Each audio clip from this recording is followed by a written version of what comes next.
Hi ihr Lieben, heute geht es mal um was ein bisschen anderes und zwar möchte ich euch gern meinen Lieblingseffekt oder ja, so eigentlich meinen Lieblingseinzeleffekt vorstellen. Und zwar, vor allem wenn es um Modulation geht, und zwar ist das der Phaser zum einen und ganz speziell mein Pedal hier, der MXR Phase 90. Den habe ich ich habe jetzt vorhin mal geguckt, 2016 habe ich den gekauft und seitdem habe ich den immer wieder in allen möglichen Songs und so weiter eingesetzt und auch live. Und ich finde den halt deswegen so cool, weil der nur einen Knopf hat.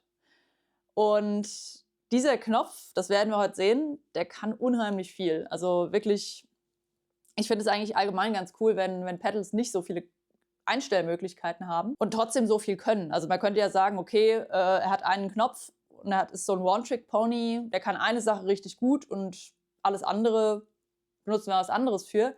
Nee, der kann verschiedene Sachen mit einem Knopf. So, eine kurze Unterbrechung in eigener Sache. Und zwar läuft gerade meine Albumproduktion. Ich habe auch schon ein paar Videos gemacht und begleite das Ganze so ein bisschen, ja, halb dokumentarisch. Letzte Woche gab es ein Video aus dem Studio und ich habe auch schon ein bisschen erzählt, was da so für Herausforderungen bei einer Albumproduktion, an die man vielleicht gar nicht denkt, auf einen zukommen. Und ihr könnt das Ganze unterstützen, und zwar mit einem Crowdfunding, das momentan noch läuft. Und ich packe euch den Link auf jeden Fall mal in die Beschreibung. Und da könnt ihr nachschauen und auch ein paar Goodies abstauben. Ihr könnt mir unheimlich helfen, indem ihr das Projekt unterstützt. Und auf jeden Fall danke an alle, die das schon getan haben. Und jetzt geht's weiter.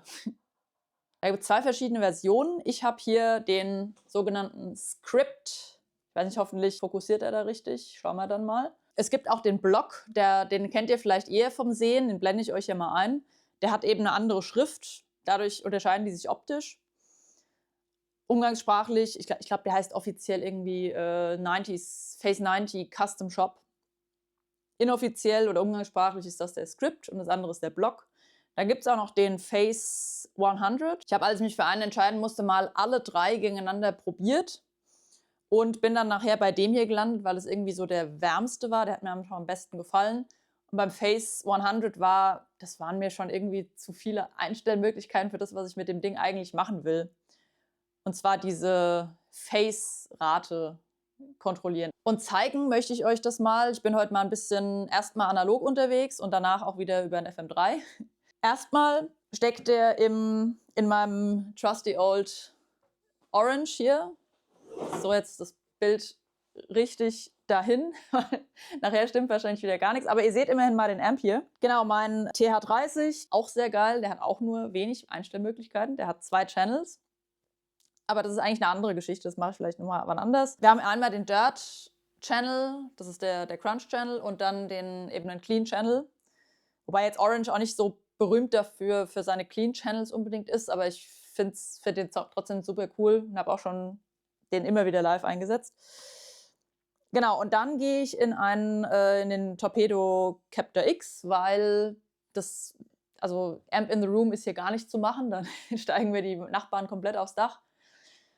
Das heißt, ganz analog sind wir hier nicht unterwegs, sondern eben es schallt quasi alles aus den Monitorboxen. Und damit machst du das eigentlich relativ vergleichbar auch mit dem FM3 oder Plugins oder sowas. Jetzt kommen wir mal zur eigentlichen Sache. Ich mache ein paar Soundbeispiele und möchte euch mal zeigen, wie ich den einsetze, weil ich setze den relativ ungewöhnlich ein, würde ich mal sagen. Ihr seht nämlich, dass der Speed-Knopf, das ist ja die einzige Einstellmöglichkeit, dass der bei mir ganz unten ist. Und wie gesagt, ich habe den jetzt seit 2016 und ich glaube, der hat diese Stellung hier fast nie verlassen. Also ich habe natürlich immer mal Experimente gemacht, wie klingt es, wenn es so ist und so und so, ne? Ich zeige euch mal, warum ich das so mache. Wir sind erstmal im Clean Channel vom Orange. Ich dudel euch mal ein bisschen was vor, damit ihr mal so eine Vorstellung habt, wie das ohne Phaser klingt.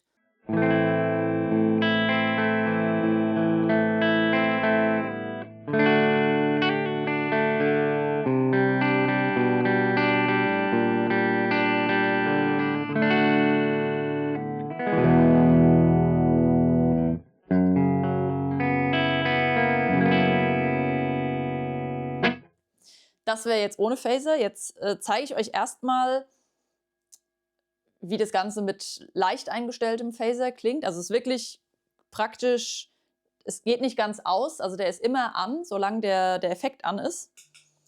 Ausschalten kann man nur über den Schalter. Also das heißt, wenn der nach ganz links gedreht ist, ist der Effekt so ganz leicht da. Jetzt zeige ich euch mal, wie das klingt.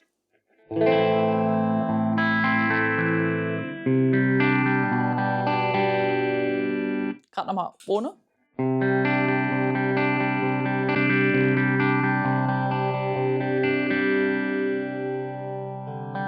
Jetzt könnte man sagen, okay, naja, der Effekt ist jetzt noch nicht so doll. Das geht doch mehr, aber ich nutze den eigentlich für was ganz anderes. Es ist ja im Prinzip so eine Welle, ne? Also ich will jetzt hier nicht, ich bin keine Elektrikerin und will nicht zu sehr in die Funktionsweise von dem Ding eingehen. Da gibt es sicherlich andere Videos. Aber es ist ja im Prinzip immer diese der geht eben diese Phasen durch, deswegen ja auch Phaser. Ich finde, man hört da sehr, also man hört fast, wie der sich auf dieser Welle bewegt. Und es macht für mich so einen schönen, gerade bei abgestoppten Noten, also gedämpften Noten, so einen schönen dreidimensionalen Effekt. Ich zeige euch mal, was ich meine.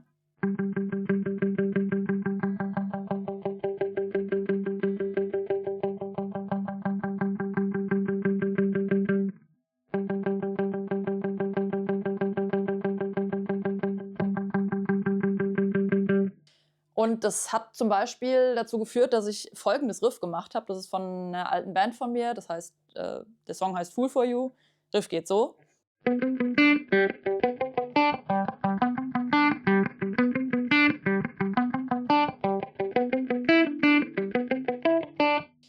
Und das bewegt sich so schön dreidimensional. Ich kann es nicht anders sagen, als für mich ist das so hat so was Dreidimensionales. Ne?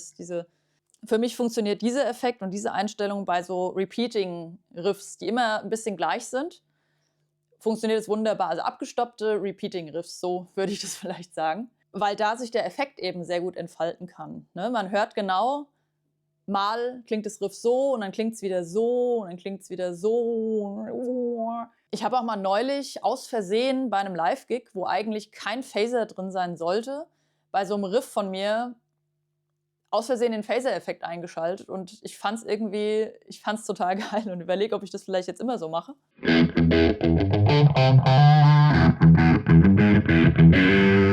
Ist nicht ganz das Riff, weil ich jetzt keinen Bock hatte umzustimmen, aber es klingt so ähnlich. Das wäre jetzt ohne.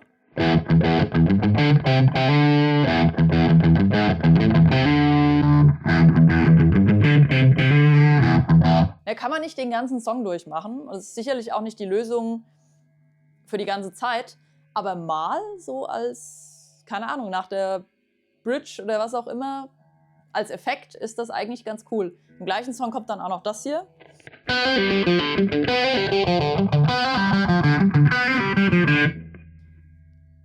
Auch wieder, ne, ihr merkt, sobald sich was wiederholt, macht das voll Sinn.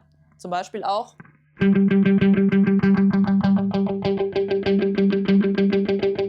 Aus. Relativ langweilig. Ich finde, der schleicht sich so an. Ja, ich finde es super. Könnt ihr mal sagen, wie ihr das haltet? Oder für mich ist das der Grund, warum ich das Pedal auf meinem Board hatte so lange Zeit. Kann man zum Beispiel auch so Sachen machen.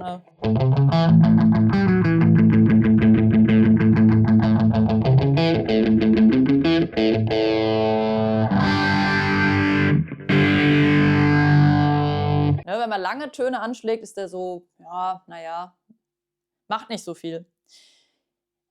Jetzt gehen wir mal auf die mittlere Stellung.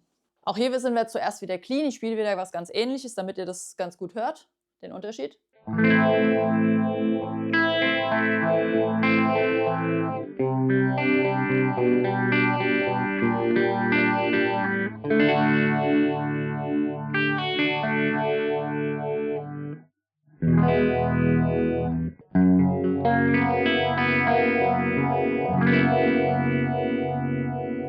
So schön, oder? Das wären jetzt Gefilde, wo ich sagen würde, okay, es ist noch nicht ganz so krass trippy, aber hier sind wir so in dem Bereich, wo ich sagen würde, hier entscheide ich mich zwischen Chorus, Flanger und Phaser.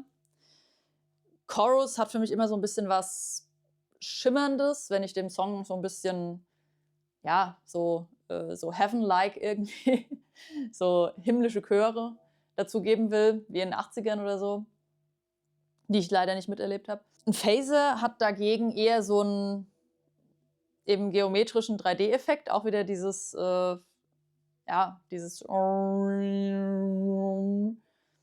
und ein Flanger dagegen, den setze ich eigentlich so gut wie nie ein. Ein Flanger hat für mich diesen Van Halen-Jet-Effekt irgendwie. Und ich nutze das, welchen Modulationseffekt von den dreien, die ja sehr, sehr ähnlich sind, auch von der Funktionsweise, ich dann einsetze, das ist wirklich von Song zu Song unterschiedlich. Zu manchen passt halt eher so ein Chorus, so was Träumerisches, Himmlisches. Und bei manchen passt eben besser so ein dreidimensionales Gewaber. Und jetzt, achso, erst noch gehen wir mal auf den Gain-Sound davon.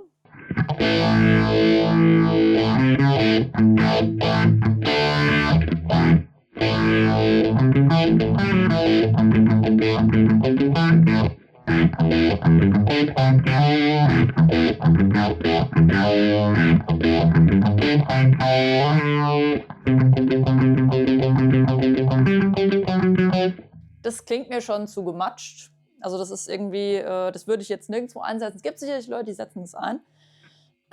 Und die machen das dann auch super gut, sicherlich. Aber für mich hat es irgendwie keinen Anwendungsbereich einfach, weil das ist so verwaschen. Also hört euch das mal an. Aus.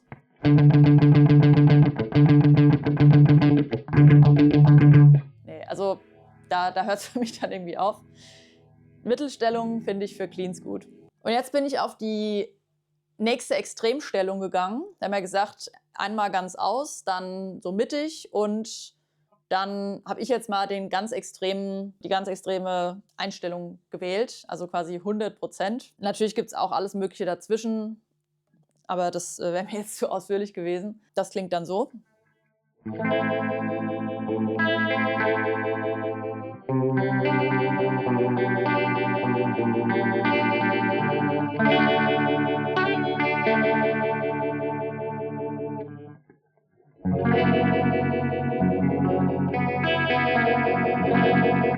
Und wir hören hier jetzt eben auch in der Clean-Einstellung ist das schon ganz schön waberig. Wir sind hier irgendwo in den 60er, 70er Jahren mit Pink Floyd und meinetwegen noch Hendrix und lauter so spacey, abgefahrenes, trippy Zeug. Also auch so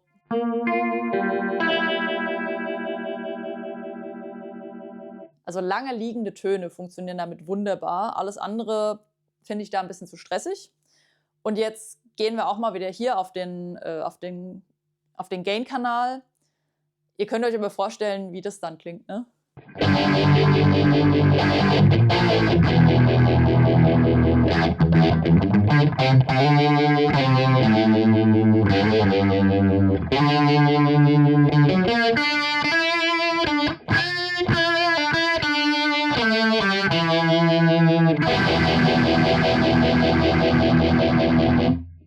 Ja, kann man so machen. Das geht jetzt aber echt nur noch für langgezogene Sachen. Also da wird es mir ein persönliches ein bisschen zu wild.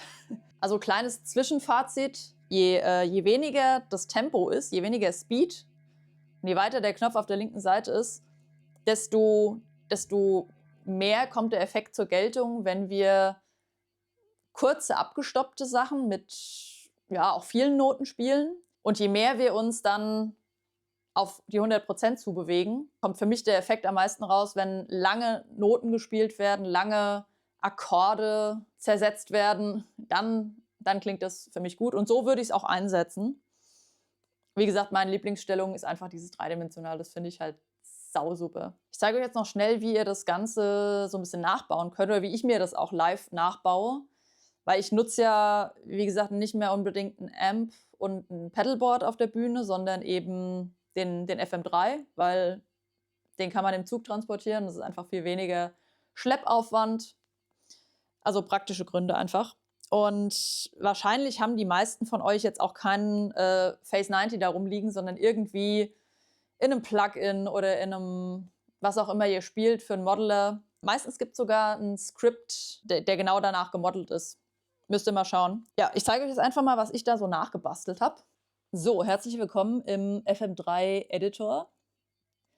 Ich habe, wie gesagt, versucht, das Ganze mal so schön wie möglich nachzubauen. Erstmal eine kurze Erklärung. Beim FM3 kann man immer auf einen Block, das heißt einen Block, das kennt ihr wahrscheinlich auch von anderen Modellern, da können wir jetzt nicht, also wenn wir in einer Kette einmal einen Clean Amp und dann noch einen Dirty Amp oder vielleicht sogar einen Marshall und einen Orange, was auch immer haben wollen, dann können wir das so machen, dass wir hier den Channel aussuchen. Das heißt, man muss nicht 2 Blocks für den Amp dann belegen, wenn man 2 Amps hat, sondern man macht ja einfach, okay, hier hätte ich gerne in der Szene 1, hätte ich gern den Clean und jetzt habe ich den halt Dirty und ja, wenn ich jetzt Szene 8 vielleicht hätte, würde ich irgendwie so einen Fender hier nehmen. Es ist jetzt hier natürlich nicht so, dass das haargenau der Amp ist, ne? Also hier ist so ein Orange AD30 gemodelt. Das seht ihr auch, A30 heißt der. Und meiner ist ja ein TH30. Das heißt, es wird nicht genau gleich klingen, aber ich habe versucht, möglichst nah irgendwie ranzukommen. Und ich finde, im Clean Channel tut sich das jetzt auch nicht viel. Dann haben wir gehen in eine Marshall-Box. Seht ihr hier wieder, 4x12, 1960 TV. Und auch im Captor X war das eine Marshall-Box, die gemodelt ist. Ja, sind ja immer ein bisschen anders. Und hier sind wir eigentlich beim Kernpunkt. Wir haben einen Phaser. Und hier seht ihr zum Beispiel, hier kann man das so auswählen. Da kann man tatsächlich diesen Script 90, also genau den ich habe, den kann man hier auswählen. Wahrscheinlich ist Stripe 90, das wäre dann hier zum Beispiel der Van Halen Phaser. Ihr seht hier, der hat schon wesentlich mehr Knöpfe, aber auch hier nutze ich nur einen und das ist die Rate. Und die habe ich hier mal nicht ganz runter gemacht. Also alle anderen habe ich wirklich nicht angefasst, die sind mir egal. Die könnte ich einstellen, das ist halt bei diesen Modellern das Schöne. Man kann, aber man muss nicht. Ja, also die Rate, die habe ich nicht ganz runtergestellt, weil da habe ich festgestellt, da ist er quasi aus. Hier, wie gesagt, die Rate ist niedrig. Das würde dann dem hier entsprechen.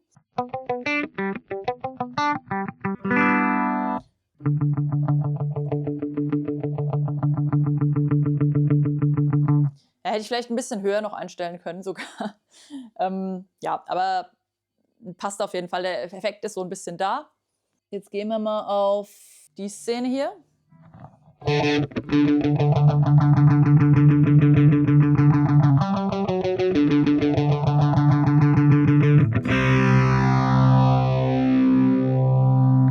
Okay, haben wir auch.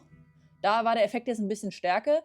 Jetzt muss man natürlich auch beachten, beim Amp hing ich im Effektloop drin und hier habe ich sozusagen, hänge ich dahinter. Also hier ist es auf jeden Fall so, dass das verzerrte Signal wird dann gefaced und verarbeitet. Hier habe ich mal die zweite Einstellung, da seht ihr, also auf Szene 2 ist die Rate so mittel und wir sind hier clean.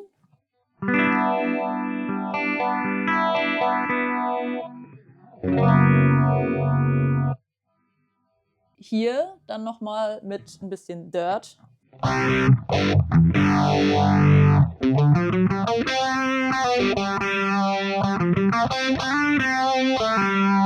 Übrigens Solo spielen irgendwie mit dem Phaser finde ich für meinen Geschmack auch nicht so, wende ich jetzt auch nicht so an.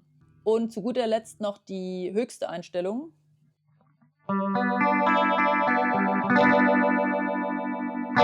Ich kann sogar noch ein bisschen höher gehen da. So, sagen wir mal 100%.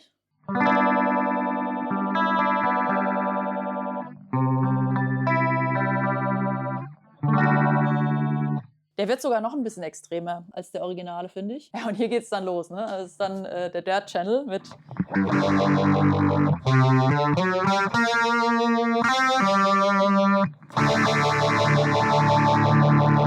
Ja, kann man wollen, muss man nicht. So viel dazu. Wie gesagt, ihr könnt das auch bei euch nachbauen. Ich habe jetzt mal so die Gründe gezeigt, warum diese Phase 90 eigentlich, solange ich ein analoges Board benutzt habe, mein Board nie verlassen hat. Weil das ist immer ein cooler Effekt. Wie gesagt, nochmal, je weiter links, desto mehr kann man spielen, desto mehr macht der Effekt, wenn er so abgedämpft ist. Und je mehr man nach rechts geht mit dem Schalter, mit dem Knopf, desto flächiger sollte man das spielen und desto weniger aufgeregt sollte das sein, was man spielt. Probiert doch auch mal ein bisschen rum, wenn ihr, also jedes Effektgerät, jeder Modeler hat irgendwas, was so etwas Ähnliches tut. Allgemein Phasing-Effekt, auch eure DAWs zum Beispiel, also wenn ihr Logic oder Cubase oder sowas nutzt, die haben ja auch immer so Phaser, die sind meistens auch ganz brauchbar. Und ja, könnt ihr alles ähnlich einsetzen. Mir geht es nur um die 3 Grundeinstellungen. Also wenn ihr vielleicht noch gar keinen Zugang zum Phaser hattet, kann ich nur empfehlen, damit echt mal rumzuprobieren, weil es ein cooler Effekt. Ich hoffe, ihr hattet wieder mal Spaß und habt auch ein bisschen was gelernt. Für mich war es ein sehr spaßiges Video. Es war mal wieder so ein bisschen ein Zurückkommen in alte Zeiten, als ich eben das orangene Pedal mit dem orangenen Amp gespielt habe. Ja, wenn euch das Video gefallen hat, dann gebt mir doch ein Abo und vielleicht ein Like aufs Video. Und beim Abo kann man auch diese Glocke aktivieren, dann kriegt man jedes Video. Viel Spaß und bis zum nächsten Mal.